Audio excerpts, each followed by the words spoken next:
Bah écoutez, merci beaucoup d'avoir respecté ma demande de mettre le masque. Moi, je l'avais mis, mais je suis obligée de l'enlever parce que sinon, vous ne entendrez rien ou ça bafouillera. Voilà. Alors, cette conférence, elle est complètement informelle, imprévue, un petit peu improvisée. Donc, je vous invite aussi à y participer si vous avez des commentaires à faire, si les noms des fleurs sont pas les bons, s'il y a des rectifications à faire ou des questions à poser.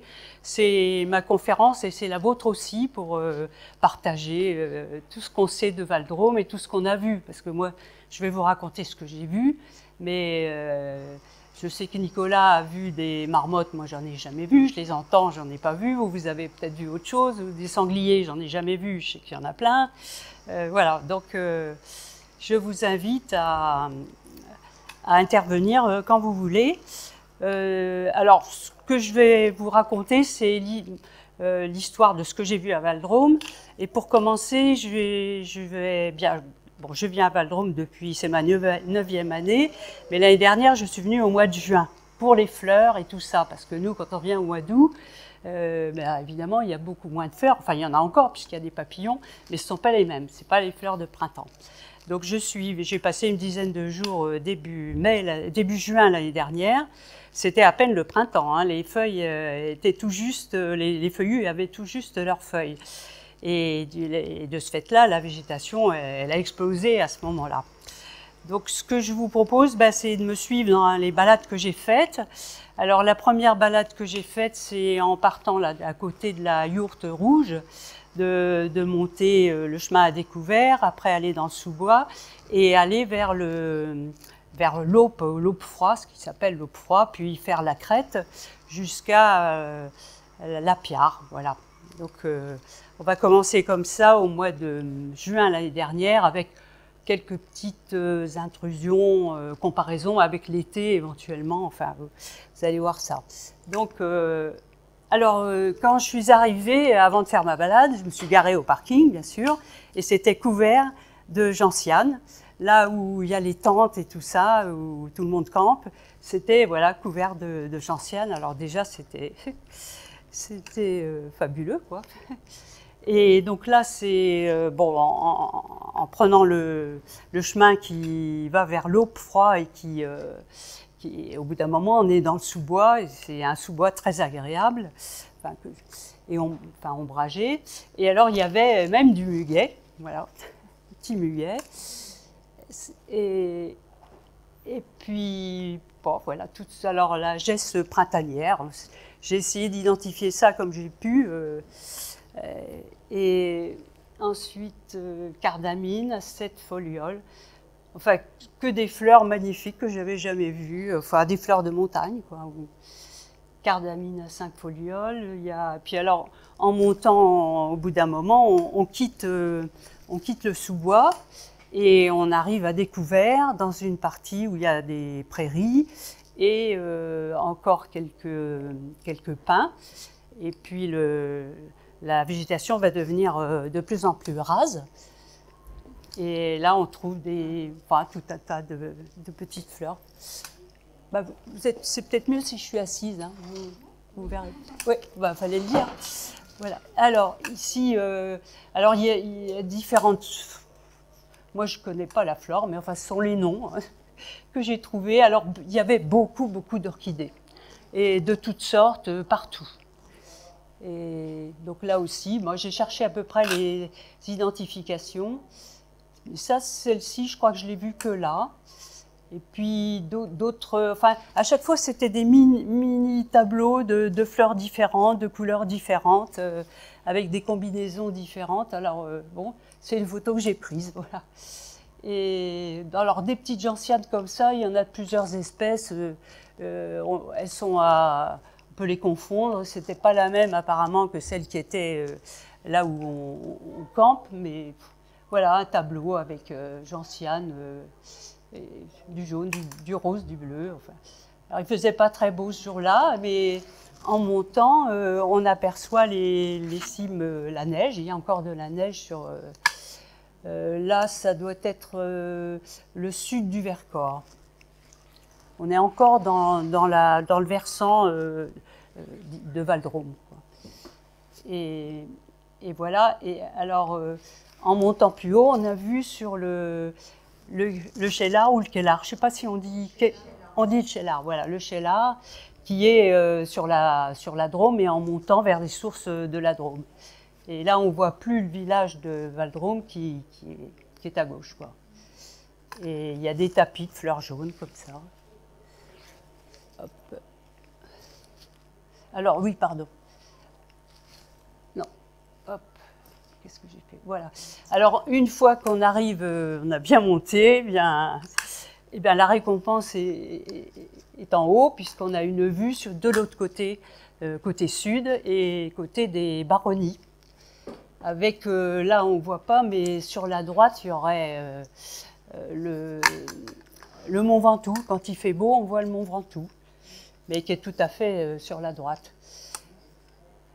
Et là, c'est très verdoyant, hein, ça n'a rien à voir avec ce qu'on voit en ce moment. Alors toujours ces tapis dans les rochers, dans les rocailles, les éboulis, des fleurs un peu partout. Alors cette plante aussi que je ne connaissais pas. Et alors vu de dessus, c'est vraiment très très bien organisé d'une façon étonnante, hein, des sortes de spirales. Alors un oiseau que vous entendez là en ce moment, c'est le grand corbeau, qui est grand comme une buse, hein, c'est un grand oiseau et c'est celui qui fait croix, croix, il fait toujours 2 fois et bon, il se balade ici, on l'entend là, c'est celui qu'on entend le plus fréquemment ici, hein. Et c'est un oiseau qui peut être charognard aussi, qui niche soit sur des pins très élevés, soit là-haut, je pense qu'il niche dans les falaises là du côté de Baronnie, quoi.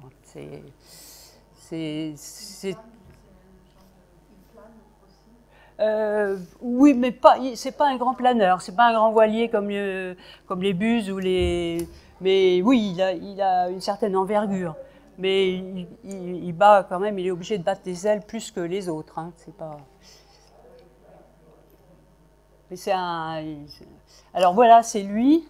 Alors on va essayer de. Alors lui, en ce moment, là, alors la photo que je vous ai montrée, là, c'était au printemps. Mais là, c'est hier, avant-hier, puisque j'avais reporté ma conférence. Du coup, j'ai eu le temps de compléter. Et là, il a très chaud. Et les oiseaux, quand ils ont très chaud, ils ont le bec ouvert, ils le gardent ouvert pour rafraîchir, pour baisser la température générale du corps. Et bon, ils perdent de l'eau, bien sûr, et ils se réhydratent avec leur proie. Ils ne vont pas aller boire à une source. Il faudrait, enfin c'est rarissime, on n'observe pas ça. Ils ne vont pas boire, ils récupèrent de l'eau à partir de leur proie. Et là, il était dans une prairie, il cherchait les sauterelles, les criquets, enfin tous les insectes. C'est minuscule, mais bon, c'est mieux que rien, quoi. C'est pas vu la taille de cet oiseau, c'est pas beaucoup à chaque fois. Et quelquefois, il faisait sauter les sauterelles et puis il les attrapait en vol, mais j'ai pas pu saisir ce moment-là. Alors, on va essayer de... Hop, voilà. Hop. Alors, voilà.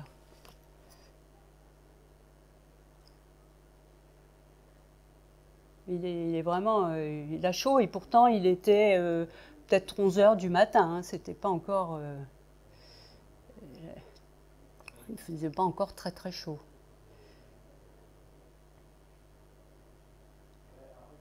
C'est d'ailleurs un peu étonnant de le voir aussi familier, parce que là, c'est un film que j'ai pris avec mon téléphone. Hein.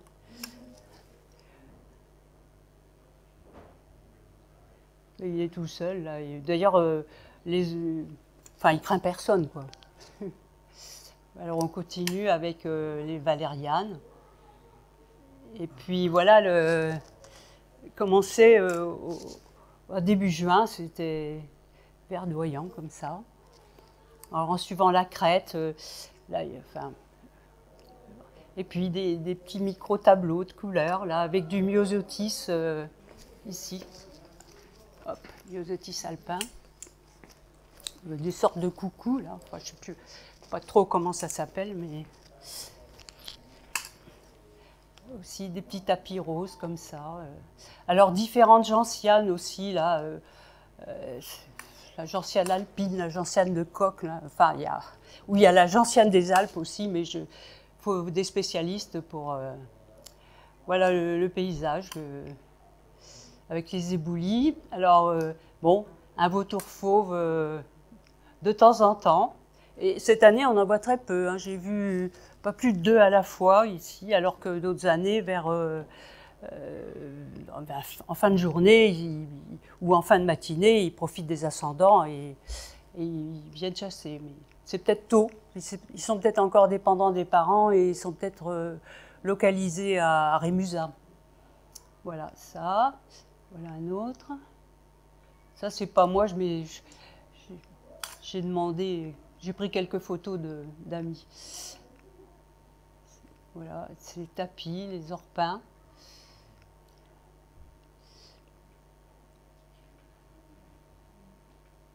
Voilà, c'était quand même très fleuri, très coloré. Et alors, typiquement, dans ce genre de paysage, là, d'éboulis, c'est là où niche le traquet moteux. Alors ça, c'est une photo que j'ai prise en été d'un jeune. Ils ne sont pas très farouches. Alors mais la mer est comme ça. C'est une photo que j'ai empruntée aussi. Assez discrète parce que les mères, quand elles couvent et tout ça, il ne faut pas qu'elles se fassent repérer par les prédateurs. Et le mâle, évidemment, il est flamboyant. Il n'y a rien à dire. Voilà. Et donc en continuant là avec les myosotis et les coucous, enfin voilà.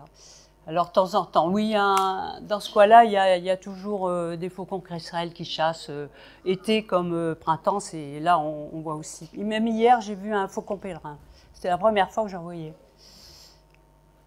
Alors ça,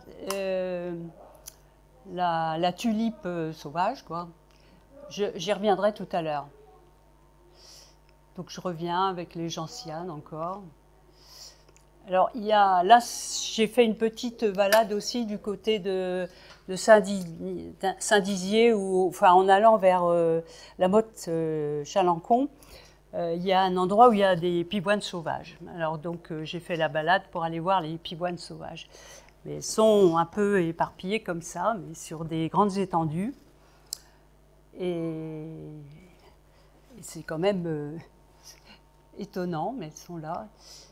Puis, je ne sais pas pourquoi. Et alors, en continuant vers le col de Bruys, au cours de cette même balade, je suis tombée sur ces pavots. C'était un champ de pavots dans des graminées. C'était vraiment, voilà, c'était comme ça. Ça, c'était une surprise. Voilà, alors au retour, encore un peu de pivoine. Et puis, alors, cette balade qui est une balade répertoriée, avec des traces jaunes, etc., enfin tout à fait conventionnelle. Bon, alors elle traverse des pâtures. Et donc on ouvre des barrières, on les referme bien soigneusement. Et moi j'étais toute heureuse, enchantée de cette balade formidable. Je referme la dernière barrière. Et tout d'un coup, il y a deux patous qui arrivent. En aboyant, ils étaient dans l'enclos. Hein. Et ben, ils ont sauté par-dessus l'enclos. J'ai eu que le temps de courir à la voiture.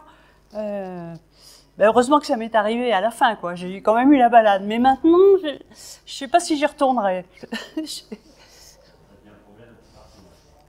Ben oui, et j'ai discuté hier matin avec le berger là, qui s'occupe des moutons, et oui, il dit que de toute façon, un patou, enfin c'est lui qui dit ça, hein, donc, quand il y a plusieurs patous, il y a 9 chances sur 10 pour qu'il y en ait un qui soit pas maîtrisable et qui saute, qui attaque, quoi. C'est dans leur instinct, on arrive à contrôler chez certains, mais pas tous. Oui, Enfin voilà, ça c'était ma grande aventure. Et alors ça, c'est juste dans le bas de, vraiment au niveau de Val-Drôme, du village. Et il suffisait de regarder, il y avait des fleurs. Moi, voilà, c'est deux sortes de lin. Un milan noir. Alors ici, on ne les voit pas, c'est trop en altitude, mais le long de la vallée de la Drôme, on en voit, et ainsi que quand on va vers Beaurières ou le col de Cabre et tout ça. Voilà, quand on va vers de ce côté-là, c'est toujours là que j'en vois. Alors j'ai fait une autre balade qui m'a bien plu. C'est alors au départ du village de Val-Drôme, près de la salle de conférence ou d'exposition. Et là, il y a un chemin qui monte. Vous l'avez fait aussi, voilà. Et c'est très bien expliqué. Et là, il y avait beaucoup de fleurs aussi, d'arbustes. Et alors, il venait de pleuvoir ce jour-là, et c'était très très humide. Et juste, je tombe sur des traces là, de pas toutes fraîches, impeccables. Là, ça, c'était du renard. Et juste après, c'était une trace de chevreuil. Mais il y en avait plusieurs, quoi. Mais elles étaient très visibles, pédagogiques, quoi. Et justement, sur le chemin, il y a le petit panneau avec les... Et on voit bien que c'était le renard avec là, les petites griffes, tandis que pas le sanglier, le chevreuil. Il n'y avait pas ça. Donc c'était bien le chevreuil. Hein, c'était les chameaux de... Oui, c'était... Voilà, puis d'autres... toujours des plantes avec de jolis tableaux. L'astère, oui, un peu effeuillé, mais enfin, tant pis. Myosotis, encore. Gentiane, oui. Voilà, ça aussi, très coloré. Enfin, ça ne dure pas longtemps, hein, ces floraisons-là. Parce que je suis restée 10 jours, et entre le début de mon séjour et 8 jours après, c'était déjà plus les mêmes fleurs. Alors là, le plus commun, le plus fréquent que j'ai vu, c'est Orchis pourpré. Alors plus ou moins teinté, plus ou moins rouge ou violet, enfin, mais alors plusieurs, militaires, fuchs, enfin... Mais c'est toujours voilà, c'est toujours cette balade. Hein. Et vous l'avez faite l'été? Oui, l'été. Alors vous devez voir la différence. Hein, c'est... Ah ouais. Mais voilà, ça encore. Alors aussi dans le bas, quand c'était humide, bien sûr, ça faisait le bonheur des grives, parce que les asticots, les vers sortaient, respiraient. Et du coup, voilà, encore des fleurs, enfin. Voilà, alors ça, c'était aussi au cours de cette balade. Vous reconnaissez? Ah oui, voilà, c'était comme ça. Le paysage change tout le temps, hein, au cours de cette balade. Hein. C'est fleurs de lys aussi, brûlées. Voilà. Et alors aussi, ça c'était quand j'étais dans le bas, dans le village de Val-Drôme, un peu dans le fond. J'entends le chant du loriot. Je ne sais pas si vous le connaissez, le chant du loriot. Il fait, enfin, j'imite hein, très mal, mais il fait « Ideliou, Ideliou, Ideliou ». C'est un peu flûte comme ça. Et j'entends ça, et puis... Je regarde, je vois ça. Alors, j'ai regardé dans mon livre. Après, il fait les circaètes, qui sont des oiseaux très différents, ils ont le même chant quand ils sont en parade nuptiale. Donc, et il y avait le couple qui était en train de se former, quoi, qui volait.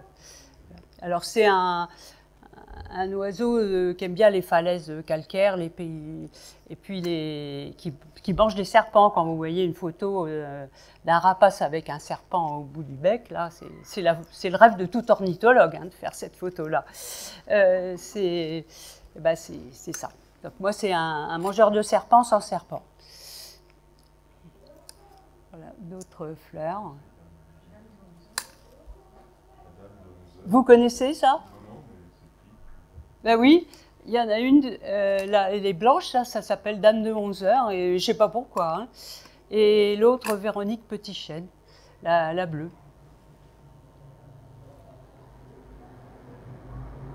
Réponse, le pied de griffon.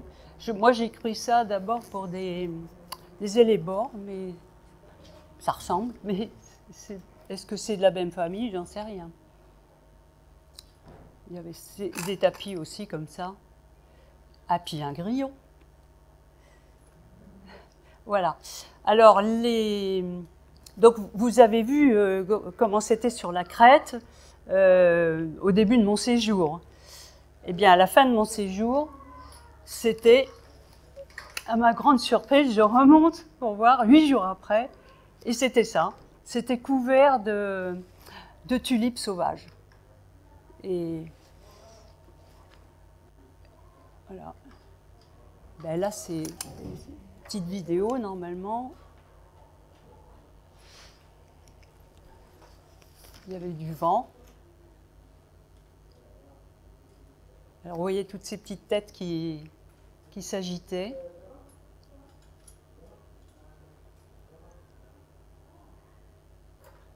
Il n'y avait rien 8 jours avant.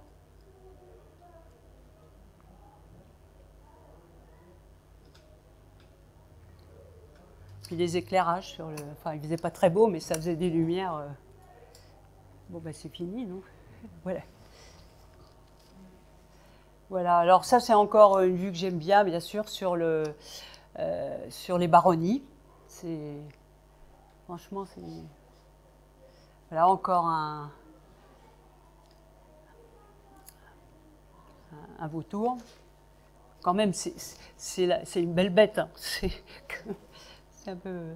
Alors ça, c'était quand on descend puisqu'on était parti de l'Auxfroid et qu'on arrive à la Piard, en descendant juste en dessous de la bergerie, il y a il y a un petit bois, et puis ensuite il y a une clairière. Et là, voilà comment était la clairière.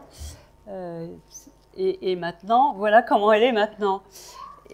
Ça, c'est l'année dernière, je crois, ou il y a 2 ans. Un matin, je monte et puis, surprise, là, je vois que ça bougeait par là. Mais j'étais avec mon téléphone, hein. Le problème, c'est... Et là, alors là, voilà, il faut bien regarder. Il y a toute la famille.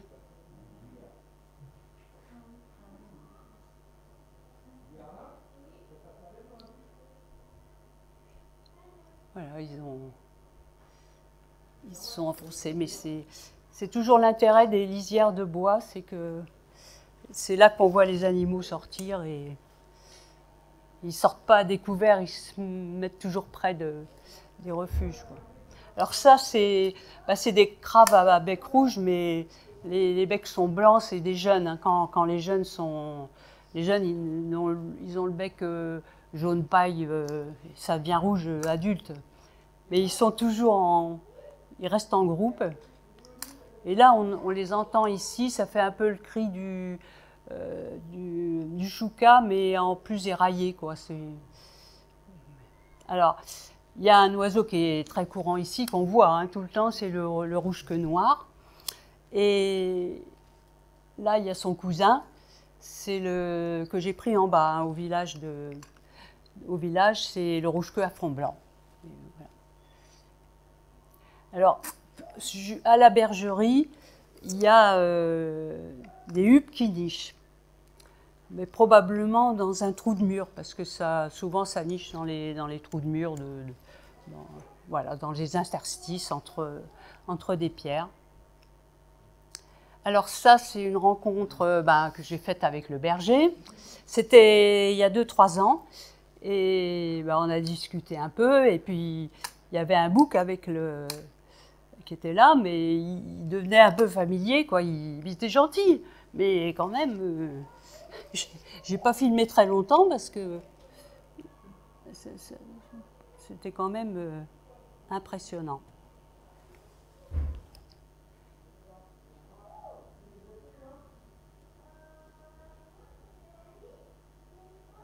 Là, il voulait bien, puis voilà, il arrive.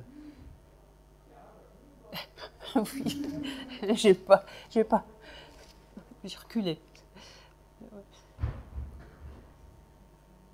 Alors là, bah, c'est des insectes. Alors, c'est très difficile. Enfin, là, j'ai demandé de l'aide à un ami qui s'est intéressé aux insectes de la région, quoi. Alors, le xylocope violet, ça, vous connaissez, hein. Et alors, je l'ai filmé aussi. Hop.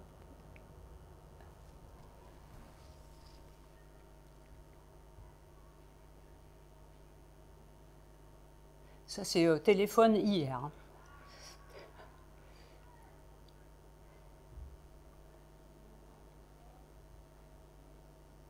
Oui, on a quitté un peu le printemps, là. On est en saison. Parce que, bon, les insectes comme ça, c'est maintenant, c'est les chardons. Disons que les lavandes attirent les papillons, puis une fois qu'elles sont séchées, les papillons et les insectes vont vers les scabieuses ou et puis maintenant vers les chardons, comme ça. Voilà, une scabieuse a une petite sauterelle sur une scabieuse, punaise et cuillère, ça vous en voyez beaucoup, hein. Alors ça, je ne sais pas ce que c'est. Voilà. Alors le morosphinx, vous connaissez ça aussi, c'est un insecte qui bat des ailes, il s'appelle aussi morocolibri, il bat des ailes à 70 battements par seconde. Le colibri, c'est 90 battements par seconde. Mais alors, il a une trompe qui va vraiment au cœur des fleurs et il se fait piéger par une fleur qui s'appelle Eunanthe, vous connaissez ça, et qui est assez commune dans les jardins maintenant. Enfin, les gens les plantent, c'est une fleur qui vient du Mexique. Enfin, c'est une famille de fleurs, j'ai l'impression. Et quand il va au fond, au fond, il se fait piéger et puis il ne peut plus sortir sa trompe et bonjour. Et soit il faut effeuiller, enfin enlever tous les pétales et puis là il arrive à sortir, mais il ne faut pas tirer parce que sinon il laisse sa peau. Enfin, voilà, ça c'est le morosphinx. Et il fait une migration en 2 générations. Hein. Il vient du Maroc jusqu'en Scandinavie et beaucoup de papillons font des migrations, mais ils font pas. C'est pas comme les oiseaux. Les oiseaux, ils font une migration. C'est le même qui part du Sahel et qui va arriver ici. Tandis que les papillons, ils font le trajet, mais en autant de générations qu'il faut. Et lui, il fait en 2 générations. Grosso modo, c'est Maroc, Europe du Nord, enfin, Belgique, Hollande et tout ça. Alors ça, c'est un patatome qui, paraît-il, peut avoir des couleurs très différentes. Mais enfin, le schéma est le même pour tout le monde. Alors ici, la cétoine dorée. Moi, j'étais contente. J'en vois pas souvent. C'est un peu comme un hanneton, une cétoine, c'est-à-dire que ça, l'œuf se transforme tout de suite en ver, mais le ver met 2-3 ans après se transformer en adulte. C'est pas, c'est la 3e année seulement qui donne une cétoine. C'est un peu comme le hanneton, quoi. Et c'est, paraît-il, un bon insecte aussi pour les composts. Mais il faut qu'il y ait les vers, mais après, il ne faut pas qu'ils deviennent hannetons, parce que s'ils sont trop nombreux, ils vont manger toutes vos fleurs, vos plantes. Et, enfin, il y a un petit problème comme ça, d'après ce que j'ai compris. Alors, ici, hop. Non, ça. Bon, tant pis. Non, vous voyez, quand même, ma petite vidéo. Hop, voilà.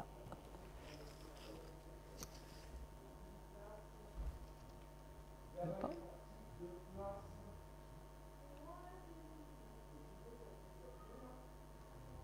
Bah, il veut pas. Bon, bah, on passe. Elle est pleine de pollen, cette Pelleteria. Un criquet, zygène. Il y a plusieurs sortes de zygène ici. Zygène, c'est pareil. Ah, le bousier. Ça, j'espère que la vidéo va passer quand même. Le bousier, c'est un formidable insecte, un transporteur de compétition. Et sur le chemin qui descend de la bergerie, tout d'un coup, j'ai vu un bousier. Et puis, je me suis aperçue qu'il transportait du matériau. Alors, j'aimerais bien que ça passe, celle-là, parce qu'elle est marrante. Enfin, ah, voilà. C'est de la vidéo téléphone, hein, donc... Ah oui.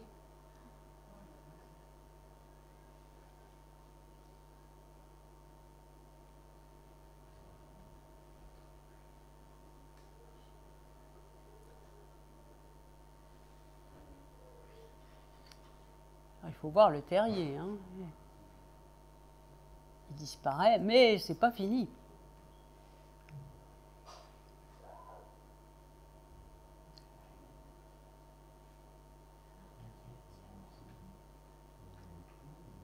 Oui, il a un petit trou comme les trous de grillon, hein.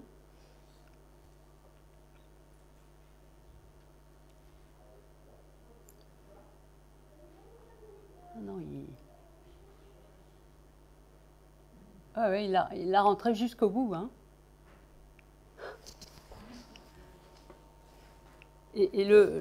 Enfin, c'est au milieu du chemin, donc c'est effectivement quand il y a les 4x4 qui passent, ils passent dans les ornières, quoi, mais pas. Mais alors ça, c'était. Qu'est-ce qui m'a parlé? Ah oui, les marais du Boulin. Voilà. Ça, je pense que c'était pas en été, je me rappelle plus. Oui, c'était au mois de mai, au mois de juin. Un lézard. Bon. Alors ça, bon, j'ai un peu forcé sur le bleu, mais c'était cette année les lavandes, juste avant qu'elles soient récoltées. Alors après, là, on arrive aux papillons. Silène, demi-deuil. Demi-deuil, alors quand le papillon est fermé, ça donne tout autre...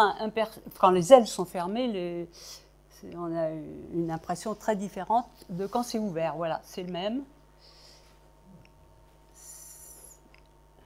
Voilà. Alors la belle dame, là aussi, c'est un papillon, c'est le champion, je crois, des papillons migrateurs, puisqu'il migre du Sahel parfois jusqu'en Islande. Et donc ça en 6 à 8 générations, c'est-à-dire 3-4 générations pour faire la migration aller au mois de juin, mai-juin, 3-4 générations pour la migration retour septembre-octobre. Et nous, dans le Nord, on a eu, il arrive régulièrement, mais c'est quand même pas fréquent, que quand on tombe sur une année où la migration est très forte, parce que ça dépend des ressources végétales, hein, et quand ils arrivent jusque dans le nord et avant de repartir en Hollande, ils sont au ras du sol, quoi. Et ça fait des nuées même les voitures sont obligées de s'arrêter, quoi. Quand on tombe sur un vol de belles dames, c'est spectaculaire et c'est un vol serré, quoi. La durée de vie, un papillon, c'est entre 15 jours et 1 mois. Il y en a qui vivent 8 mois, mais je crois que c'est le citron qui est le champion de la durée de vie. Mais en moyenne, c'est entre 15 jours et 1 mois. Donc, il y a la ponte, il y a tout ça. Donc, une génération, c'est 1 mois. Et donc, ils doivent partir du Sahel. Mais enfin, la plupart du temps, ils ne partent pas du Sahel, ils partent du Maroc. Ils partent du Maroc, ils s'arrêtent en Hollande ou par là. Donc ça raccourcit quand même le trajet. Donc ça fait plutôt 3 générations que 4. Mais il y en a qui font le trajet d'un bout à l'autre. Il y a des analyses génétiques qui ont montré qu'il n'y avait pas eu enfin, c'est à partir d'une population du Maroc, ils en ont trouvé un qui est allé jusqu'en Islande. Oui, c'est mort. Mais qui montrait qu'il n'était pas le fruit d'une recombinaison entre d'autres individus. Voilà, c'est l'autre vue. Alors le tabac d'Espagne, là c'est un mâle parce qu'il a ces rayures-là. Ici, là, c'est très marqué. Tandis que la femelle, ben, elle n'a pas ces rayures-là. Ouais. Le Vulcain. Encore le Vulcain. Alors, semi-Apollon. Ah ben voilà, tu sais que j'ai vu un semi-Apollon hier. Hein. Voilà. C'est pour le semi-Apollon. Parce que, bon, c'est pas très... C'est un peu péjoratif qu'il s'appelle semi, mais bon, il s'appelle comme ça parce qu'il n'a pas, ou il a très peu, il n'a pas ses ocelles, bon, elle est un peu orangée, mais vous verrez que l'Apollon a des ocelles rouges. Donc lui, ben, et pourtant c'est un des plus grands papillons avec le macaon, avec tout ça, c'est un très beau papillon blanc, mais il a un nom qui est... Enfin, semi-Apollon, ça ne va pas ensemble, quoi. On est Apollon ou on ne l'est pas, quoi. Donc, alors voilà l'Apollon, avec ses ocelles rouges. Ici, sur une scabieuse, toujours. Téclas. Alors les téclas, il y a une quantité d'espèces qui sont du bouleau, enfin, qui se rapportent référence à chaque sorte, à chaque arbre, quoi. Alors écaille chinée, alors on dit que elle a toutes ces couleurs-là pour alerter les éventuels prédateurs que moi je suis rouge, je suis toxique. Alors j'espère que ça marche, je ne sais pas. Ici, Hespérie, Mélitée. Alors j'ai regardé un peu l'origine des noms, mais c'est souvent, il y a des références grecques. Mélitée, ça serait miel, mais ça a l'air un peu flou, hein, tout ça. La belle dame, encore. Myrtille. Encore une zygène. Azurée, aile fermée, aile ouverte. Tristan. Un peu avec les ailes un peu abîmées. Ce qui réduit aussi la durée de vie des papillons, à cette époque-ci en particulier, c'est qu'ils butinent toute la journée, mais tout en butinant, ils abîment leurs ailes. Donc au bout d'un moment, ben, les ailes sont usées, ils ne peuvent plus voler, ils meurent. Mais entre-temps, ils se sont reproduits, ils ont produit des œufs un peu partout.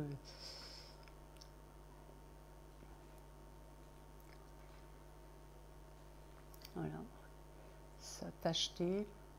Alors voilà le flambé. Le flambé, alors c'est, enfin, de ce que j'ai lu, c'est le nom a été donné au XVIIIe siècle parce que ces motifs-là, en éventail noir sur blanc, rappellent un certain type de taffetas qui s'appelle taffetas flambé. Encore un azuré. Un soufré. Et alors, hier, un macaon devant l'accueil de la SAF. Voilà. Il était là, je ne sais pas. C'est toujours les surprises. Et voilà le bouquet final. Et autrement, ben, encore un vautour. Et puis voilà. Voilà.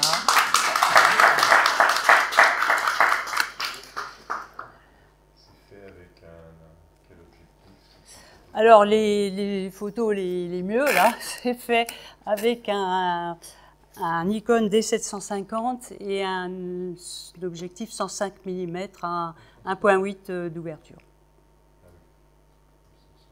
Oui. Le macaron, c'est pas facile de photographier. Ben, celui-là, il devait être un peu fatigué, mais c'est avec mon téléphone hein, que j'ai fait ça. Non, non.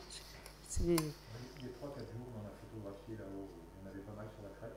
C'est Oui. probablement les seuls d'ailleurs. Oui, sur la crête, il y en a pas mal. Il y en a pas mal, mais bon, il faut la patience. On en a photographié, alors c'était un smartphone. Ben oui, ça c'est pareil. Il faut la patience.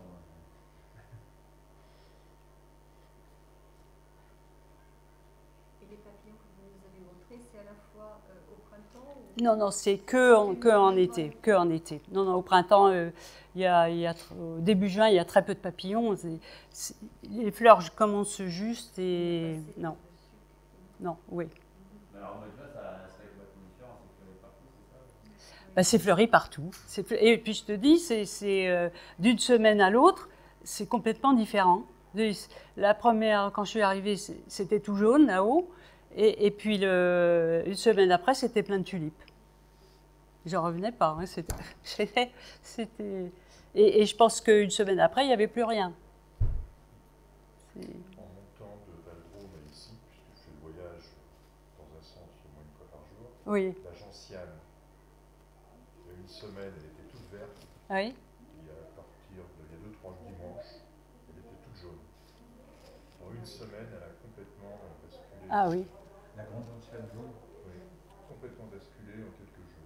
Et c'était net, cette année, il y en a beaucoup en montant. Ah oui, oui. Oui, c'est vrai. Dans les Alpes du Nord, elle peut être fleurie selon les comptes jusqu'au 15 août. Hein. Alors que là, elle est complètement en graine. Et là, elle a basculé en quelques jours. Ça va très vite. Hein.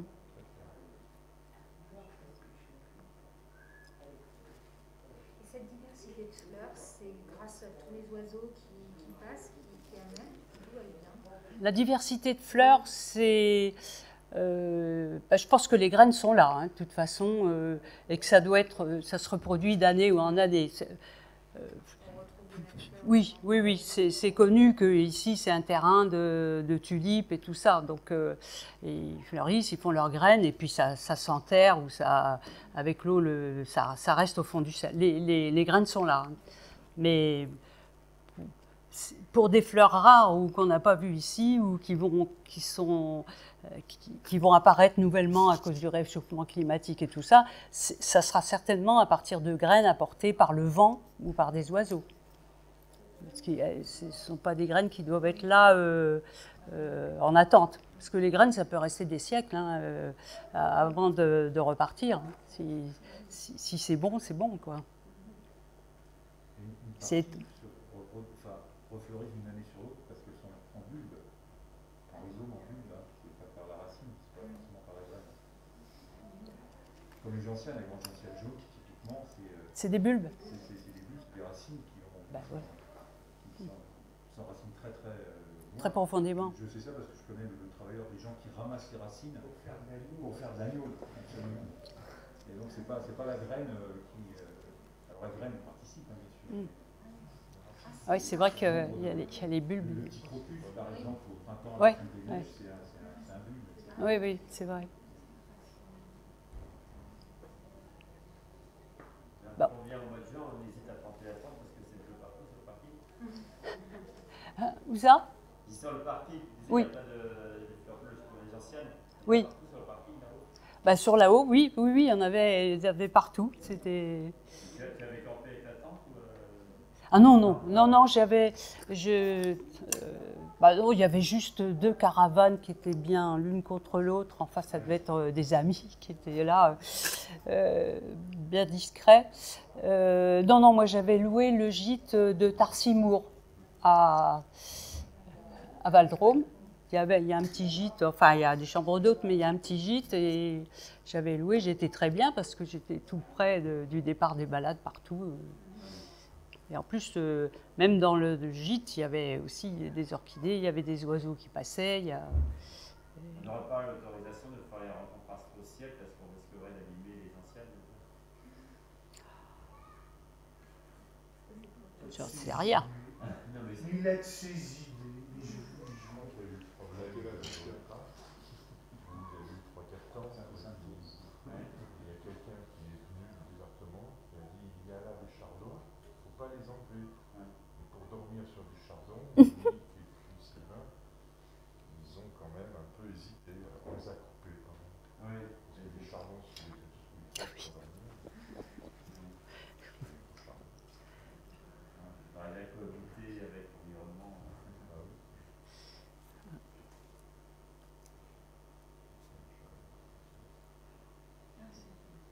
Là, c'est super ce que vous avez réalisé. Bah, Les photos sont travaillées ou pas là? recadré. Non, recadrées, il n'y a oui. pas de changement. Non, non, non, pas pour les fleurs ni pour les papillons. Juste pour la lavande. Parce que j'avais pris une photo et il faisait pas très beau. Donc, j'ai mis du bleu. Non, non, les photos, non. Mais c'est vrai que à Cracheton, ce que vous avez photographié, c'est tout à fait la lavande à cette couleur-là. Hein. Oui, oui, non, mais on voit bien que Non, et je vous assure, l'année dernière, il faisait particulièrement mauvais. Oui. Le bleu, enfin ce bleu-violet Oui. apparaissait, et nous avons fait tout simplement des photos d'amateurs. Oui. Ce sont ces couleurs-là. Ah oui? Ah oui, la colline de Ah, Cracheton était c'est vrai? Alors que cette année, elle est écrasée par le soleil et la lavande est déjà toute, Ah oui, toute sèche, oui, oui, toute sèche. tout à fait, Donc ouais. il n'y a pas cette couleur cette année. Ouais. Parce que moi, quand j'ai vu ça, je me suis dit, oula, j'ai un peu forcé, mais voilà. Ah ben, t'as vu ce que c'était une scabieuse? Ah, bah, je te montrerai sur mon écran. Parce que c'est toi qui m'avais demandé hier hein, ce que c'était. Oui. Non, non, mais je te montrerai. Voilà. Et dans votre promenade là, qui part à côté du bar à Coucou, qui est cette promenade, Oui. vous dites qu'il y a effectivement des mangeurs de serpents, etc. Nous, l'an dernier, nous l'avons fait et on a vu des vipères. Donc Ah, oui, tiens, tiens. Ah oui, ça explique Ah, la présence. Et on en a que vu. ça leur plaisait de venir par là. Ah ben oui, oui, oui, parce qu'ils étaient le long de ça, en fait. Ouais. Ah oui, Ah, ah oui, oui, oui. Oui, non, je l'ai fait plusieurs fois, il y a du monde. eh ben oui, il y a du beau monde.